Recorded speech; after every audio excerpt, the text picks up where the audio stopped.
Brits, how do you feel about Brexit after 2 years? Every day is still a shitshow for importing and exporting goods outside our own country. I work in a research lab and order stuff. A lot of it from the EU. There is so much more paperwork now and things take much longer to arrive. To get the right to work freely in Europe, I now need to apply for Irish citizenship and have to pay nearly €1,500 for it despite living here for 17 years. I need to prove I plan to stay here, so I need to do it before I graduate, otherwise I can't prove I intend to stay. Pain in the ass. Work as a seafarer and it's been a massive balachet. Used to be able to walk on and off the boat, and now I need to keep track of days within the EU and lots of passport control. Roll on Indirif 2. I won an EU passport back. My dad voted Brexit because he used to work in the public sector and was complaining that he hadn't had a pay rise in 20 years. He got made redundant last year. I really wanted Brexit not to happen. My mother, who is an immigrant herself, voted for Brexit because she did not want immigrants taking her son's future job. The hypocrisy.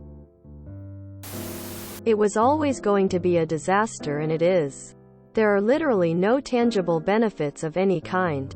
Even the Treasury is banking on the UK rejoining in around the year 2035 or so and adopting the Euro and Schengen. Thank God the French have rejected far-right populism. They saw what has happened here. Well, we get to have bendy bananas again. I work for a mail-order company that imports a lot from Europe to ship back in orders to Europe. Our owner voted Brexit. The European trade just died overnight. He's commented a few times since on how Europe isn't viable anymore. I'm like, you are the turkey that voted for Xmas. I know 100% he regrets it. He can't even rationally explain why he did. Which makes me think that brown people may have been a factor in his logic. Not really noticed it. I was skint when we were in the EU and I'm skint now we're out. Importing and exporting is a nightmare. And it hurts to know we won't be getting some awesome EU laws that protect us from corporations wanting to stinge us.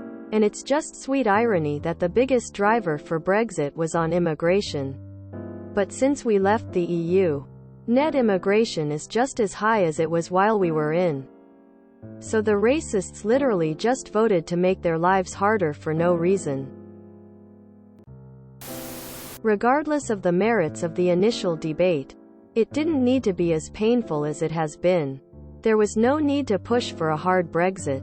And from my personal point of view in the aviation industry, leaving EASA, European Aviation Safety Agency, was mind-bogglingly idiotic. It beggars belief that Theresa May triggered Article 50, and therefore a time limit, before agreeing with her cabinet and parliament what our negotiating position was actually going to be. And the disregard for international law and treaty shown by Boris and company has completely evaporated any goodwill that may have existed to improve the deal that we did get.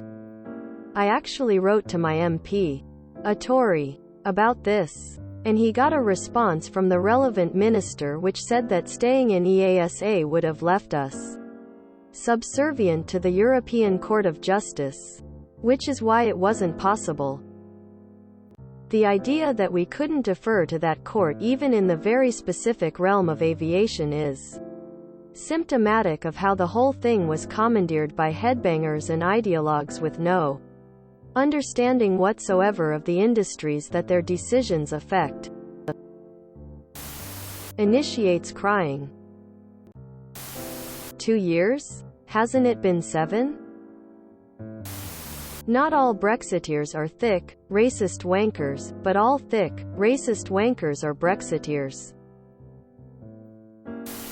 There's not a single Brexit supporter that I've heard that can articulate anything good that's came from it. But you might hear them say we've taken back control of our borders or so meffing. So meffing or nothing. I am still furious about it. Absolutely ridiculous thing to have done. Stupid, stupid, stupid. As unhappy as ever. As though the negative impacts are only really beginning to be felt.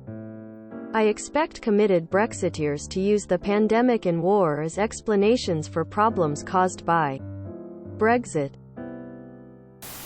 Biggest regret of my life, 55 now and I voted to leave, so annoyed with my choice. I voted to stay in the EU. I'm in construction and apart from a lack of materials at first not noticed any difference. If you enjoyed this video, please check out our playlists full of similar content. Epic Haircast is like doom scrolling for your ears. Please like, share, and subscribe.